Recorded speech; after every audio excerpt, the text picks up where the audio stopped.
Today, I want to help you build your vocabulary by talking about some commonly confused words. That's coming up. Hey everyone, my name is Wes. This is Interactive English, which is all about helping you practice and improve your English skills. And today, it's more of a vocabulary lesson, even though there is a little bit of grammar to it, because I want to talk to you about some commonly confused words with the prefixes un and dis. Now, if you don't know what a prefix is, it is a group of letters that is added before a base word, and it changes the meaning. So for example, you could have, dress and undress. Agree, disagree. When you add those prefixes to the front of those base words, it's going to change the meaning. So let's start with the meaning of those prefixes, un and dis. In general, they both pretty much mean not. However, there are some slight differences. Un can mean not as in, unlock. The door is unlocked. It's not locked. It can also mean the opposite of some action. For example, undress. Instead of getting dressed, at night I got undressed and I put on my pajamas. Dis can also mean not, as in disobey. You do not obey someone. It also can mean a lack of something. For example, honesty, dishonesty. This person lacks honesty. Or it can mean the opposite of some action, disappear. Instead of appearing, it's gonna be the opposite. It's gonna go away. It's going to disappear. Now, the reason why I say that these prefixes can create a bunch of different commonly confused words is because there are some base words in which you can add either un or dis. And when you do that, you're going to have different meanings. So let's begin by talking about our first set of words, unqualified and disqualified. So let's start with unqualified. The base word, qualified, it's an adjective. It means that you have some knowledge, some skill, some experience in order to do something. This person is qualified. If they are unqualified, then it's just like putting not in front of it. This person does not have the skills, the knowledge, or the experience to do something. They are unqualified. I think of like a job position. You apply for a job, maybe you are qualified or you are unqualified for that position. Oh man, I can't believe you failed. Oh, I'm gonna lose my job just because I'm dangerously unqualified. Now, disqualified, this actually comes from the verb to qualify, which means that you have, if there's a competition, that you have met the standards in order to participate or continue to qualify. But if you are disqualified, you may be disqualified from a competition or from an event, which means that you have violated or broken those standards, or you maybe have cheated in some way, which now it prohibits you from participating in this event. And in this case, it would be an adjective. You could say, I was disqualified from the competition. I did something wrong, so I was disqualified. Or the team was disqualified because they were caught cheating. You pull that crap one more time, you're disqualified. So with both of these words, unqualified and disqualified, they are both adjectives, but the meaning is completely different. Unqualified, you have no skill or experience. Disqualified, you have violated some rule and you cannot participate in some activity. Next, I want to talk to you about unable versus disabled. Now, both words have that base word able, which means that you have the skill or knowledge in order to do something. If we add the prefix unable, it's also an adjective, and it's like we're adding not in front of that meaning, that you do not have the skill or the strength or the opportunity to do something. You are unable to do it. Charlotte was a bit freaked out as well, unable to sleep and unable to unpack. I'm unable to have children. Disable means that this is actually a verb, to disable something. And when you disable something, it means that you are ruining it so that it's not able to work, that you are destroying something so that it does not work correctly. This is actually the opposite of the verb enable. So in that case, you have another prefix there, enable. To enable something, it means that you are doing something to get it working. To disable something, that you are doing something so that it's not working. For example, if there's an alarm and the alarm is broken, you want to disable the alarm so that it stops going off. Please disable the shield system. In this case, they are two different parts of speech. You are unable to do something, an adjective, you can't do it, or you want to disable something, a verb, you want to stop it from working correctly. Then we have unarmed versus disarmed. And the difference between these two is really just the part of speech, even though the meaning is a little similar. So let's start with that base word again, armed.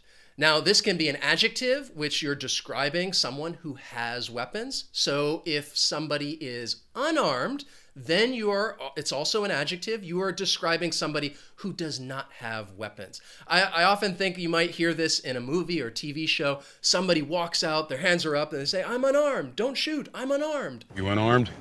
Yes, indeed, we are. Mr. Tatum, may I address you and your deputies? But arm can also be a verb. To arm someone, which means to give them weapons. And in that case, to disarm means to give up weapons. And in our original example, unarmed versus disarmed, we're talking about the past. It is a regular verb. Armed, disarmed. Strangers don't last long here. Gentlemen, you will now be disarmed. You can try. You refuse to obey our laws? So unarmed means you don't have weapons. It's an adjective. Disarmed is the past tense verb, means that you are giving up your weapons. Disarmed. Now let's look at two words that I think are commonly confused, and that is uninterested versus disinterested. So let's begin with interested, which is an adjective that means that you are showing that you want to learn more about something or be involved in it. Uninterested, it's also an adjective which means that you do not want to learn more about it. And I think it maybe shows that somebody is bored or indifferent. How long were you stationed on the planet, Doctor? Only a few months. We found them totally uninterested in medical aid or hospitals. They believe that only the strong should survive. Disinterested has a completely different meaning, even though it is an adjective. It means that someone is impartial or unbiased. Let me give you an example. If there is a competition and there's going to be a referee, you want to have a disinterested referee, somebody who is unbiased, and they are going to call the game fairly. You want a disinterested referee. It can also mean that you're not really feeling engaged in something. For example, you could say that somebody says something in a disinterested voice, that they have a disinterested voice. They're not really engaged in what's happening. It can also mean that you just don't care about the outcome, that you are disinterested in somebody's progress, that you don't care about the outcome of this thing. You are disinterested. Every time I've taken one, the driver will not stop talking to me. No matter how disinterested I seem, he just keeps yakking away. Blech. Now, I think, to be perfectly honest, one reason why it can be very confusing is that over the years, people have used this interchangeably, even native speakers. But I want you to keep that in mind. I'm trying to teach you the traditional meaning of these two words. So if somebody is uninterested, I want you to think of those two words, bored or indifferent. If somebody is disinterested, then I would describe them as being unbiased or impartial, or they just don't care about the outcome. Now I want to talk to you about the difference between unlike versus dislike. And the difference between these two words really depends on the part of speech of like. So the word like can be a preposition, which means that something is similar to something else. For example, I could say, I am just like my father. I am very similar to my father. If we're talking about like as a preposition, then you want to use the prefix un to just say not. Someone or something is unlike something or someone else. I could say, she is unlike her mother. She is not similar to her mother. She doesn't react to disappointment very well, unlike me. If like is a verb, which often I think most of the times we use it as a verb, it can have two different meanings. The most common meaning is that something is enjoyable. I like playing basketball. If I want to say the opposite, that I don't like playing basketball, then I would use the prefix dis. I dislike playing basketball. So to dislike something means that you do not find it enjoyable. I don't think you dislike cop talk. I think you dislike cops. The other meaning of like as a verb, which I think has become more and more popular since the internet has come about, is it just means to show support or approval for something. Oftentimes I would ask you guys, I'd say, hey, please like our video lessons. Now, if we're talking about using like to show support, then you could not show support and you would unlike something. To unlike something means that you are withdrawing your support or approval for this thing. So whether you use dislike or unlike when we're talking about a verb, it really just depends on the meaning. If something is not enjoyable, then you dislike something. If you are withdrawing your support, then you would unlike something. Then we have ungraceful versus disgraceful. Let's begin with graceful, which is an adjective, and if you describe something as graceful, it means that it is beautiful or elegant, and typically you're talking about the way something moves, that the dancers were very graceful. If you want to say that they are not beautiful, typically in the way that they move, then you would say that something or someone is ungraceful. It is also an adjective. For an example, I would say, I am an ungraceful dancer. If you see me dancing, that's probably the word that you would think of, like, ooh, ungraceful. Now, if we're talking about disgraceful, it is also an adjective, but it has a different meaning. The reason it has a different meaning is because this is connected to the verb to disgrace, which means to bring shame on someone. So disgraceful, if something is disgraceful, then you are describing it as being just shameful, that it's something you don't like and you're like, wow, this is just disgraceful. I think it is shameful. It is disgraceful. That's disgraceful. It's the most disgraceful sight I've ever seen. You're disgraceful. So I hope I was able to clear up a little bit of confusion among these words, because depending on the prefix you use, it's going to change the meaning completely. And because of that, I think these words are commonly confused.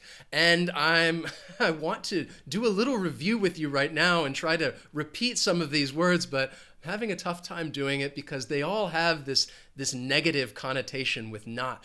So I could say, I hope that you did not dislike the lesson. I hope that you liked it. And right now, well, I did not disable the comments.